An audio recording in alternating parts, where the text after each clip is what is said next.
Kierkegaard, the first existentialist, from Existentialism, by Walter Kaufmann.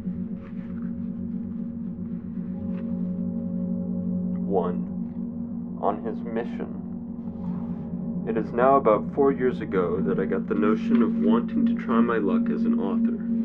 I remember it quite clearly. It was on a Sunday, yes, that's it, a Sunday afternoon. I was seated as usual out of doors at the cafe in the Fredericksburg Garden. I had been a student for half a score of years.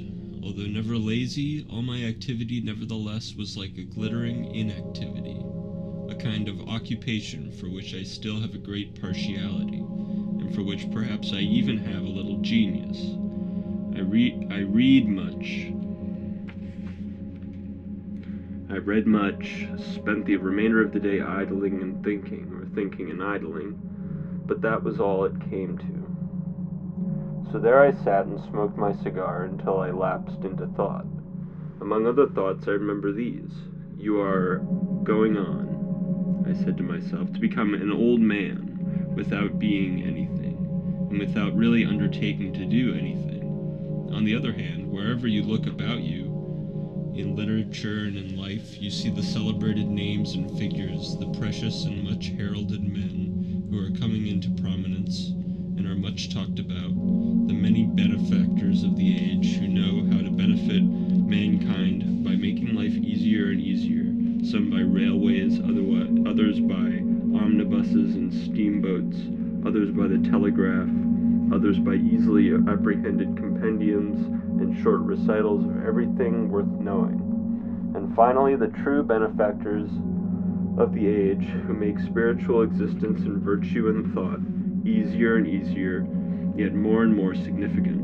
And what are you doing? Here my soliloquy was interrupted, for my cigar was smoked out, and a new one had to be lit. So I smoked again, and then suddenly this thought flashed through my mind. You must do something, but inasmuch as with your limited capacities it will be impossible to make anything easier than it has become, you must, with the same humanitarian enthusiasm as the others, undertake to make something harder. This notion pleased me immensely, and at the same time it flattered me to think that I, like the rest of them, would be loved and esteemed by the whole community. For when all combine in every way to make everything easier, there remains only one possible danger, namely that the ease becomes so great that it becomes altogether too great. Then there is only one want left, though it is not yet a felt want, when people will want difficulty.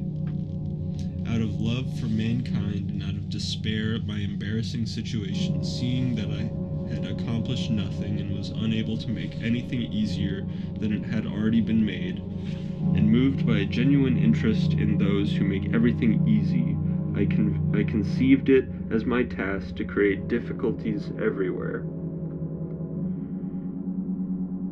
So then, I am striving towards the exalted goal of being hailed with acclamation, unless possibly I am derided or maybe crucified.